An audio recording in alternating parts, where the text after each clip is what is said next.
Rudin, President of the Wisconsin Farmers Union.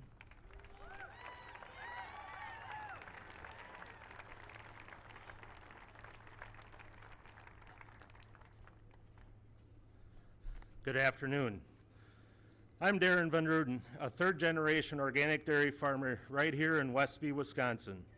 I also have spent the past decade serving as the president of Wisconsin Farmers Union, a statewide organization representing family farmers. My wife and I have 2 kids and 4 grandkids. We've lived on our dairy farm for my entire life, and my dream has always been to pass it on to my son and our grandchildren. But before President Biden came to office, I was losing hope that that would happen. Things were becoming more expensive, and the farm situation was not what we desired. We actually were thinking that maybe at some point you might have to sell it. But then, when I met President Biden 4 years ago during a town hall style campaign, he listened as I shared the issues that impacted our community. It was clear we mattered to him. He shared with me his comments to invest in all of rural America. 4 years later, he's keeping that commitment. When he came to office, I and many other farmers were dealing with the wait times of a year or more at the local meat processors, which hit our bottom lines and limited our ability to get independent or get local meat to our communities. But then he strengthened independent meat and poultry processing capacity and made a real difference for family farmers like mine. And that's just one win. I put on many miles as Farmers Union president, and I see the Biden-Harris administration's handiwork in the infrastructure improvements from our bridges and roads to renewable energy. As I prepare to transition my family farm to my son Brett and his family, the 4th and 5th generation on the farm, I know that these efforts will smooth the way for those that follow. We have a solar array on our farm, which is helping to trim our electrical costs right now in half. We are able to pay for that system in 8 years and 8 months. We hope that the actions that are happening today in the program will help to continue to diversify and improve our energy supply. There are naysayers out there saying that solar and wind are too cost prohibitive for a regular Joe, but that's not true. President Biden's historic laws have led to critical renewable energy projects right here in Vernon County. It's been an exciting past 4 years for farm country. President Biden has sparked some real positive change across the rolling hills of Westby and Vernon County. My business is now prospering more than it ever was, and I can finally have peace of mind knowing that I'll be able to pass my farm on to my son and my grandchildren. With this, it's now a true honor to introduce someone who feels like a regular Joe to us, and who has made this all possible for my family and for so many others across rural America. President Joe Biden.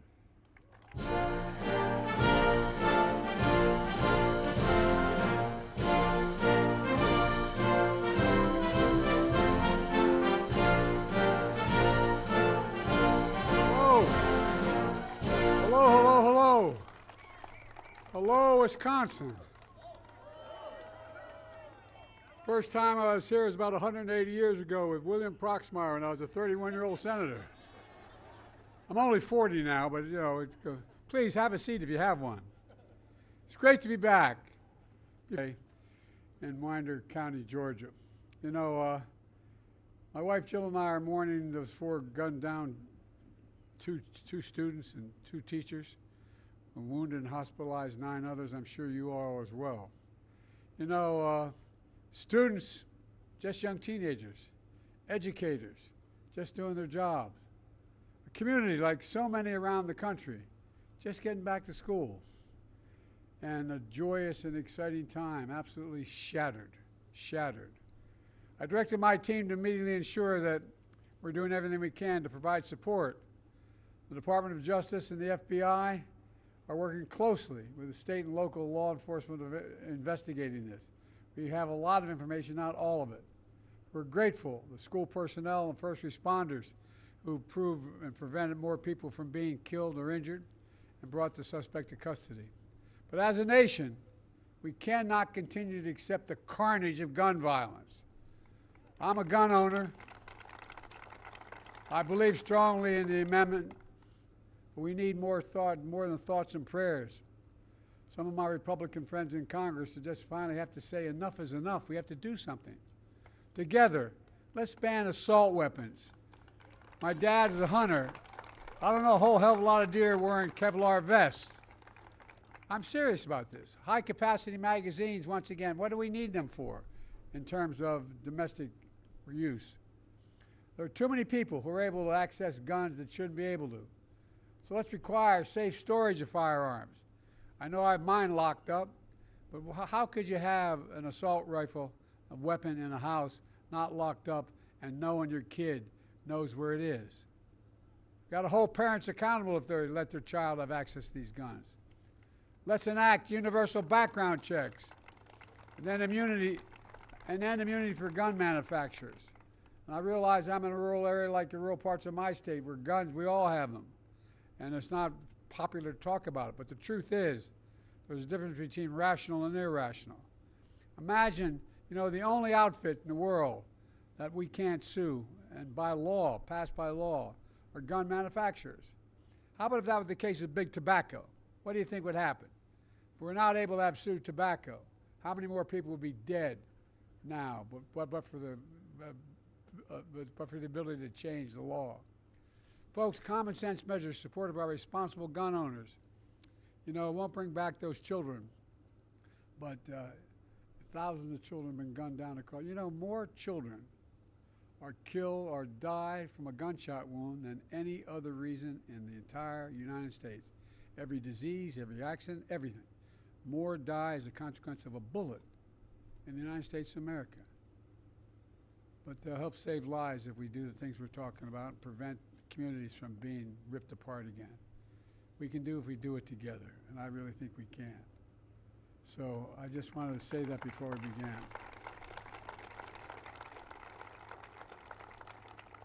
And now to our event today.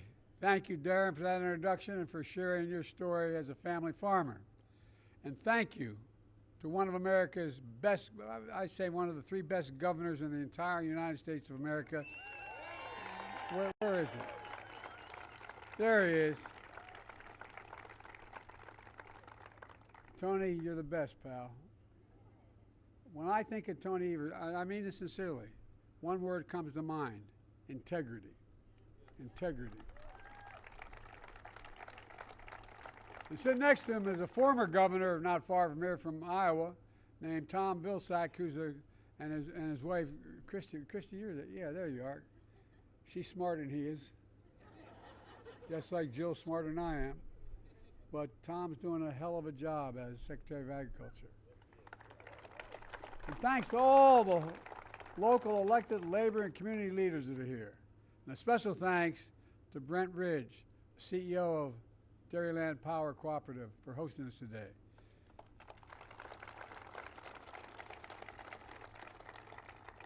I come from the state of Delaware. Everybody thinks it's an eastern industrial state. Our largest industry in Delaware, and I served as senator there for 36 years. I know I don't look that old, but I am. For 36 years is agriculture. It's a $4 billion enterprise in the Delmarva Peninsula. And its co-ops made it happen. But millions of Americans rely on co-ops like yours for electricity every single day, and it matters. In June of 2021, 5 months after I came to office, I went to nearby La Crosse, Wisconsin. It was the 65th anniversary of President Eisenhower signing the bill that created the interstate highway system. I talked about my vision to do something just as historic, to invest in infrastructure and clean energy and so much more in rural America, to invest in all America and all Americans, to propel us into the future, creating millions, and I mean millions of good-paying jobs, and positioning America to win the economic competition of the 21st century. I'm back again today to begin a series of trips and events showing that progress we've made together by our Investing in America agenda, an agenda that has come to fruition over the last decade. Invest in America. Invest in American workers. Here in Westby, you know, I'm proud to announce that my investments, through my investments, the most significant climate change law ever, and by the way, it is a $369 billion bill. It's called we should have named it what it was, but at any rate, the Department of Agriculture is able, from that legislation, to announce $7.3 billion in grants to 16 electrical co-ops nationwide to help rural communities transition to clean, affordable, reliable energy. It's the most significant transformative investment in electrification and clean energy for rural America since FDR's New Deal nearly 90 years ago. And that's not hype, that's a fact. And it includes Dairyland Power Cooperative that will receive $580 million to develop and purchase solar power, wind power, energy storage right here in Wisconsin and all across the Midwest. And here's why it's a game changer. Before the New Deal, private companies refused to provide affordable electricity to rural communities. As a result, 1 in 10 rural households, only 1 in 10, had electricity before FDR came to power. So farmers had to organize electric co-ops to distribute electricity to their families and their communities. With help from the New Deal, there are now more than 800 rural electric co-ops to provide electricity for 40 million Americans in 48 states. But key challenges, they've overcome them, but the co-ops are still nonprofits. They don't have the same resources that private utility companies have to modernize their energy infrastructure. And for decades, they couldn't access tax credits and make clean energy more affordable. That's why Kamala and I ensured that for the first time in American history that these nonprofit co-ops can benefit from clean energy tax credits just like for-profit utilities have for decades.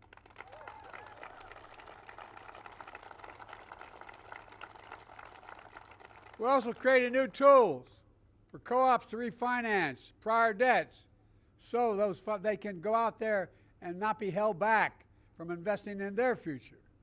Today's historic announcement of $7.3 billion for rural electric co-ops builds on those steps. It means clean, affordable electricity for over 5 million rural households and businesses across 23 states. It means 20,000 jobs, good-paying, high-quality jobs, including union jobs, so rural America is empowered to lead our clean energy future. It means covering the upfront cost of clean energy so rural families can save on their energy bills and get just a little more breathing room at the end of the month. And it means rural entrepreneurs and manufacturers who are so fundamental to our economy are powered with reliable, affordable energy, and they can create more job opportunities in their communities. And guess what? It's also good for the environment as well. Because of our historic actions, we're going to reduce by 43 million tons greenhouse gas pollution every single year as a consequence of these investments. That is the equivalent of removing pollution from more than 10 million gas-powered vehicles. 10 million. It's going to save $265 billion in healthcare costs because of better, cleaner quality of air. People aren't breathing polluted air and getting sick. That comes from the NIH. It matters, folks. You know it. And folks, I've kept my commitment to be president for all America and all Americans, including rural America. Your communities are the backbone, and that's not hyper. You're the backbone of this country. You deserve the same resources as folks in our cities and our suburbs. And that's what today's announcement is all about. Generating rural power for rural America. But that's not all. Last year, I was next door with your good neighbor, Governor Waltz of Minnesota. I think the guy's gone places. But anyway. I talked about we're making the most fundamental and significant investment ever in rural America, creating new and better markets, new income streams that are generators of rural Americas that can grow and thrive. For example, we're taking on big corporations and doing everything from increasing competition in the meat markets to boosting domestic fertilizer production. In fact, here in Wisconsin, that means $12 million to lower fertilizer costs for farmers across the state, which also creates jobs and grows new businesses. Here in Wisconsin, we also invested $47 million to lower energy costs, install renewable and energy efficient technologies like solar panels behind me on farms and rural small businesses. Darren just shared how that's cut his family electricity bill in half. We're helping farmers and ranchers and entrepreneurs tackle the climate crisis.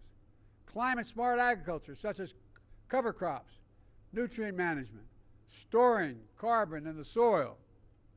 These practices reduce the greenhouse gas emissions and improve overall health of the soil and the water. They put us on a path to continuing to grow the food, the fuel, the fiber that will power our nation for decades to come. Through our bipartisan infrastructure law, it's a fancy way of saying that $366 billion for the environment, most significant investment in America's infrastructure. And what the infrastructure bill, by the way, the bipartisan bill, that was $1.2 trillion. And guess what? We're still lowering the deficit. Anyway, most significant investment in America since Eisenhower's interstate highway system. We've invested $4 billion so far in 350 projects to modernize Wisconsin transportation. Just in Wisconsin, that's been invested. Infrastructure, including 3 roundabouts on Route 14, US 14, and a new bridge on County Highway M. Folks, look, just like we're making the most significant investment in rural electrification as FDR, we're also making the most significant investment ever in affordable high-speed internet. Because affordable high-speed internet is just as essential today as electricity was a century ago. In order to be able to do business, and when things are shut down, the kid doesn't have to sit outside of McDonald's. And anyway, that's why we've invested $1.6 billion just in Wisconsin to connect everyone to affordable high-speed internet in Wisconsin.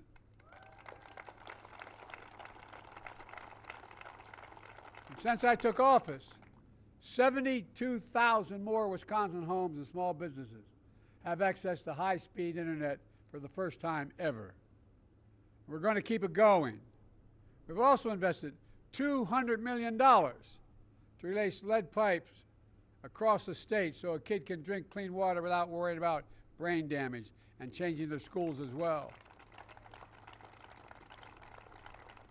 We've launched the Rural Partners Network, putting new federal staff on the ground to help communities access federal resources. Let them know what they are, where to go, how to get it, because it's complicated. So I want people on site being able to tell people how they qualify, how they apply, how they get it done. And after years of importing 90% of our semiconductor chips, which I might add, America invented. We invented the computer chip. It's needed for everything from automobile engines to weapons. We passed the Chips and Science Act, has led private companies from around the world to come back. We used to have 40% of the market not too many years ago. And now we've got down to basically zero. So around from countries around, I travel from everywhere from North Korea, anyway, South Korea to across the world to get these computer chip factories to come. I asked when we convinced one of the companies in South Korea to invest in building these chips in America, I said, why would you do it? And they're investing several $1 billion. He said, because you have the most advanced workers in the world, and it's the safest place in the world to invest. Well, our Chips and Science Act has led private companies from around the world to invest hundreds of billions of dollars in new chips and battery factories, and more of them right here in America. With the leadership of your governor, You've already added 200,000 new jobs and attracted over $5 billion in Wisconsin in private sector investment in clean energy and advanced manufacturing.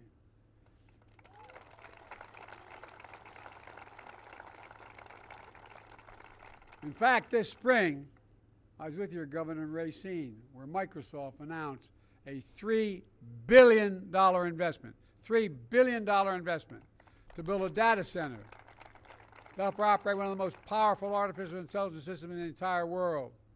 It's going to create thousands of good-paying jobs on site and across the state, creating even more opportunities in rural communities.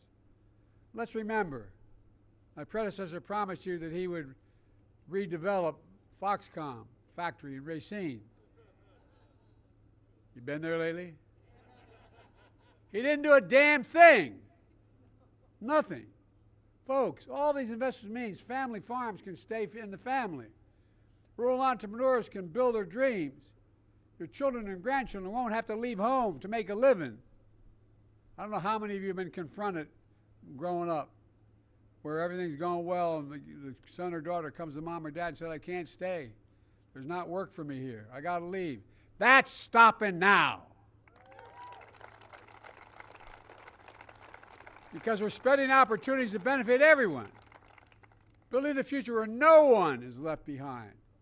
Growing an economy from the middle out and the bottom up, not the top down. Because when you do that, everybody does well. Everybody does well. My dad used to have an expression, Joey, a job's about, my dad was a hard-working guy. Didn't go to college, a well-read guy because of World War II. Anyway, he worked like hell. He always come home to dinner before he'd go back and close the shop. And my dad used to say, Joey, a job's about a lot more than a paycheck. It's about your dignity. It's about respect. It's about being treated with respect. And it's about knowing you can look your kid in the eye and say, honey, it's going to be okay. You're not going to have to leave home to get a job. That's in stark contrast to my predecessor. When he was in office, he enacted a $2 trillion tax cut. $2 trillion tax cut that overwhelmingly benefited the very wealthy of the biggest corporations and drove up federal deficit every single year of his presidency. He left office with the largest annual deficit in American history, $3 trillion. And by the way, I made a commitment when I got elected, and my vice president made a similar commitment. No one making under $400,000 will see a single penny in their taxes raised, not a single penny.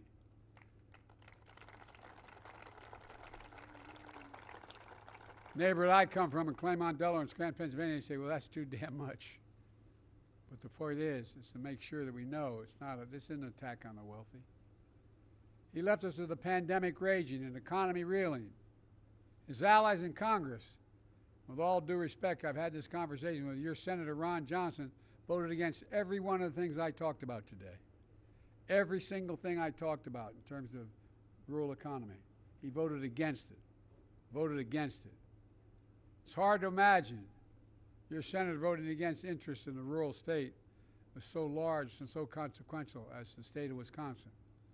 Meanwhile, your other senator, Tammy Baldwin, has done everything to take care of the state so she can be devoted to it. Vice President Kamala Harris fought like hell for all of you and for the future worthy of your aspirations. Look, just think about how far we've come. We have more to go. We have more to go. Too many people are still in trouble. But nearly 4 years that we've been president and vice president, with one of the most extraordinary periods of progress in American history. COVID no longer controls our lives. We've gone from an economic crisis to the strongest economy in the world. Let me say it again. We have the strongest economy in the world, and no one challenged it. We got more to do. We're seeing something else. In thousands of cities and towns across the country and across Wisconsin, we're seeing the great American comeback story. The way I see it, and the other team talks about how bad off we are and how America's the way I see it, today's announcement is about far more than just giving rural America the power to turn on the lights. It's about giving the power to shape our own future. In fact, Wisconsin has a strong, strong history of neighbor helping neighbor and forming cooperatives, which are literally owned and powered by the people of Wisconsin.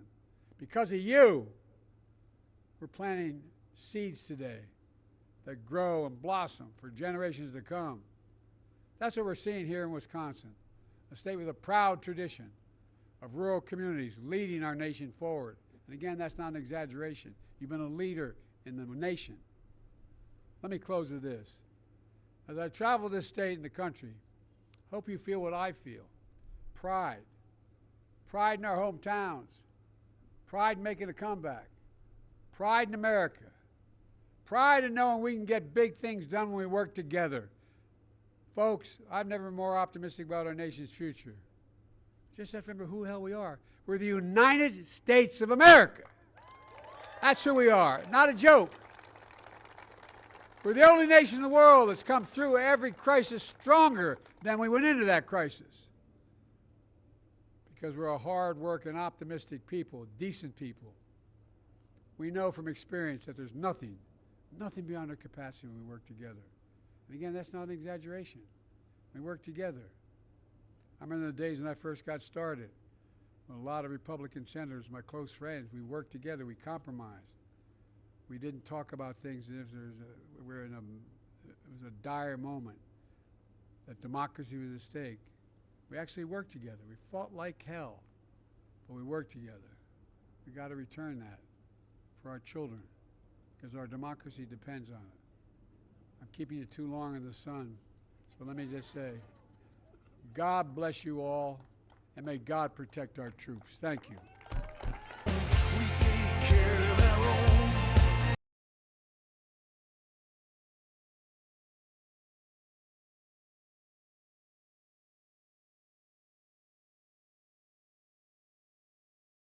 Beautiful states.